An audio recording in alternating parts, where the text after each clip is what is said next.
करगिल विजय की रजत जयंती को समर्पित पीजीआई चंडीगढ़ में स्टूडेंट एसोसिएशन ऑफ फिजियोथेरेपी द्वारा विशाल रक्तदान शिविर का आयोजन किया गया।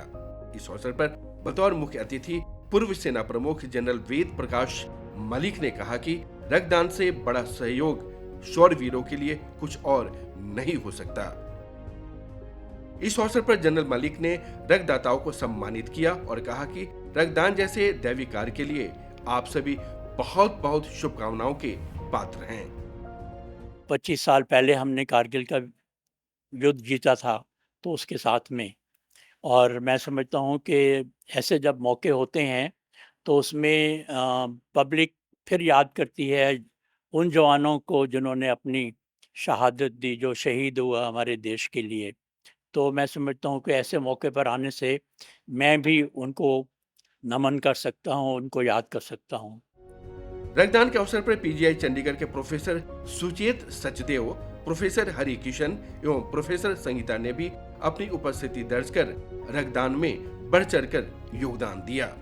फिजियोथेरेपी मंथ मनाया जा रहा है, जिसकी शुरुआत हमने देहरादून उत्तराखंड से की थी और आज पीजीआई चंडीगढ़ में इसका समापन समारोह है, जो कि रक्तदान के माध्यम से हो रहा है। और देश के विभिन्न राज्यों में, बिहार में, राजस्थान में, झारखंड में, विभिन्न राज्यों में अन्य कार्यक्रम आयोजित कराए गए और इन कार्यक्रम का लक्ष्य वही था कि लोगों में जागरूकता फैले, जिसमें जो हमारे कारगिल के शहीद हैं, जिनके शौर्य से, जिनके पराक्रम से आज हम सब यहाँ सुरक्षित हैं, उन्हीं जवानों को समर्पित करके ये ब्लड डोनेशन कैंप आज हमारे द्वारा आयोजित करवाया गया। बहरहाल करगिल विजय की रजत जयंती को समर्पित इस पुनीत कार्य में शामिल सभी लोग बधाई के पात्र हैं।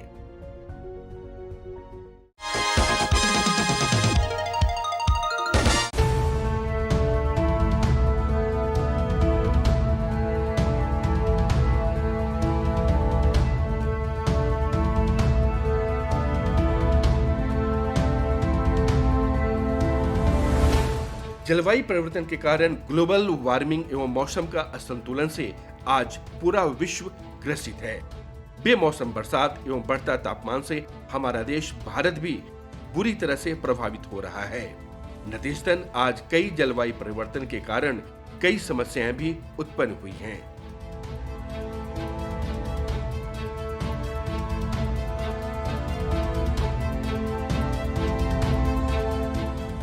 पॉल्यूशन लेवल है, ग्लोबल वार्मिंग है, ग्रीन हाउस इफेक्ट्स है, बहुत सारे इसके रेगुलेशन है, जैसे कि मॉनिटरिंग और सर्विलेंस हमारा मोस्ट इम्पॉर्टेंट थिंग रहेगा कि हमें मॉनिटर करते रहें time to time regular basis पे, so that we can make एक strategic planning and to tackle this situation and giving a comprehensive solution to those tackle all the problems. इंसान पेड़ काटता जा रहा है और घर बिल्डिंग्स बनती जा रही हैं, इंडस्ट्रीज़ बढ़ रही हैं, तो सारा उसका ही इम्पैक्ट है।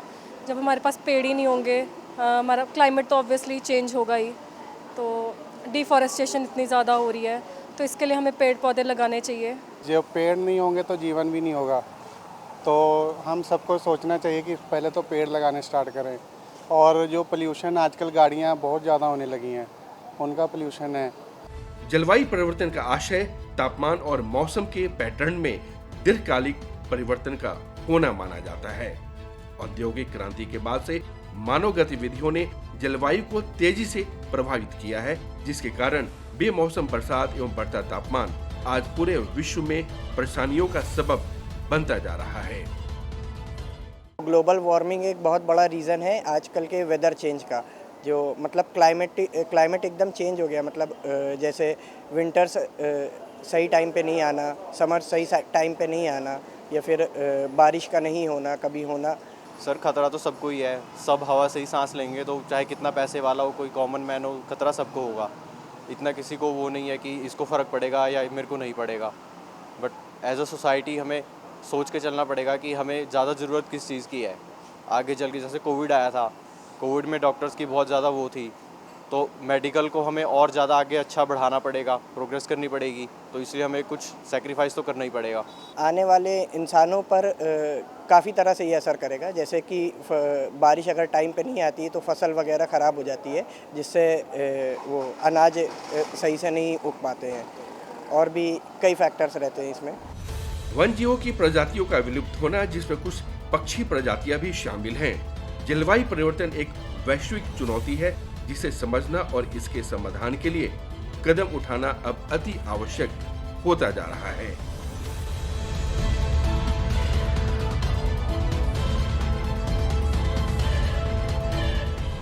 जलवायु परिवर्तन के कारण वैश्विक तापमान में भी वृद्धि हो रही है। वैज्ञानिकों का अनुमान है कि यदि वर्तमान रुझान जारी रहे तो 2030 से 2052 के बीच तापमान में 1.5 डिग्री सेल्सियस तक बढ़ सकता है।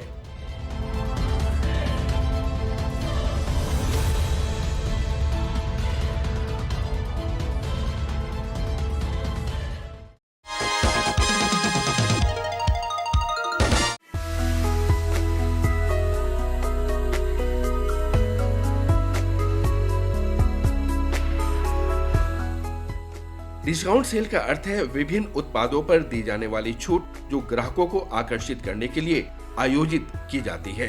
यह सेल विशेष अवसरों, त्योहारों या सीजनल ऑफर्स के दौरान होती है और इनमें ग्राहकों को कई प्रकार के ऑफर और छूट भी मिलती है।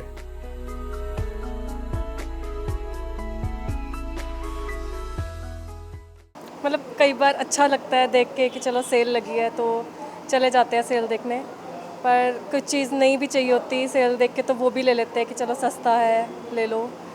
बट कई बार क्या होता है कि सेल के बाद जो सामान वगैरह रहता है कई बार ख़राब भी आता है, तो मतलब ट्रैप है। कई बार अच्छा भी, कुछ सामान अच्छा भी निकलता है, कुछ बुरा निकलता है। डिस्काउंट सेल से खरीदारों की शक्ति में वृद्धि होती है।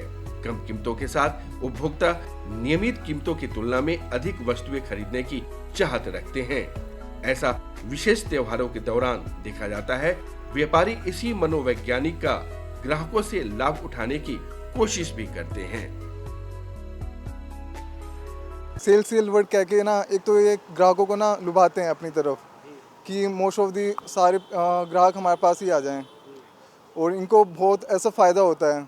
ये लाते तो बहुत सारे बल्क में सामान लेके आते हैं वैसे तो, जिससे कि इनको बहुत सारा फ़ायदा हो, लेके तो इनको कम का ही पड़ता है, जिसके कारण ग्राहक को तो वैसे नुकसान ही होता है। इसमें खुशी तो होती है देख के कि सेल है, जो चीज़ हमें बाहर महंगी मिल रही है हमें यहाँ सस्ते में मिल सकती है और हमारे बजट के अंदर मिल सकती है।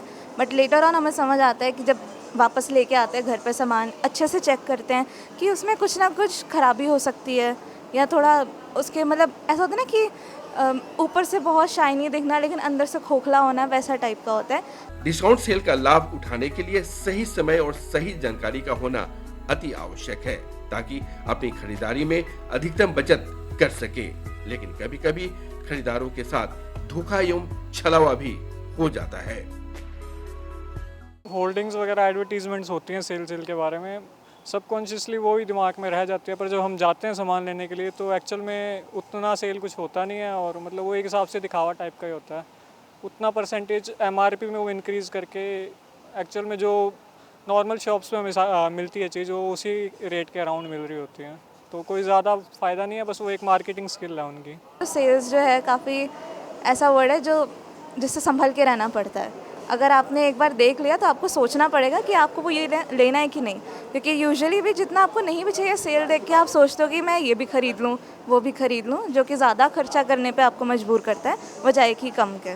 बहरहाल डिस्काउंट का आकर्षण सभी को होता है, लेकिन इसका लाभ लेते समय कुछ सावधानी भी खरीदारों को बरतनी चाहिए, क्योंकि कभी-कभी डिस्काउंट सेल के साथ घटिया सामग्री को भी बेचने का साधन के रूप में देखा गया है।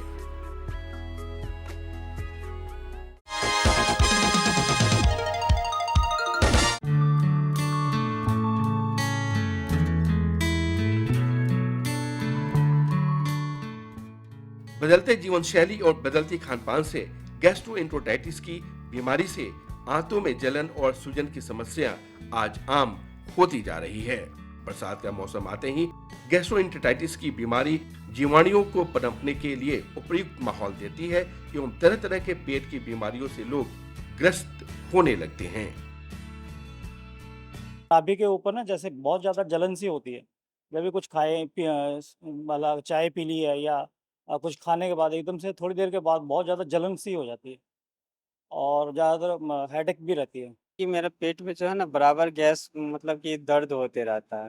खाना भूख की इच्छा कम होती है, और खाना तो टाइम टू टाइम खा ही लेते हैं, लेकिन फिर भी जो है ना लगता नहीं है जो पेट भरा है। जब पेट स्वस्थ रहता है तो हम भी पूरे समय स्वस्थ महसूस करते हैं, लेकिन पेट में थोड़ी सी भी गड़बड़ी आपको परेशान कर सकती है। वहीं आजकल अक्सर लोगों को पेट से जुड़ी कुछ समस्याएं होती हैं, जैसे पेट में गैस, अपच, कब्ज। लेकिन इसके अलावा भी कुछ लोगों को डायरिया, एसिडिटी और पेट में जलन की समस्या का इलाज स्वतः यूट्यूब के जरिए भी लोग शुरू कर देते हैं, जो कि बहुत ही गलत और खतरनाक है। किसी भी बीमारी का इलाज विशेषज्ञ डॉक्टर के सलाह से ही किया करें।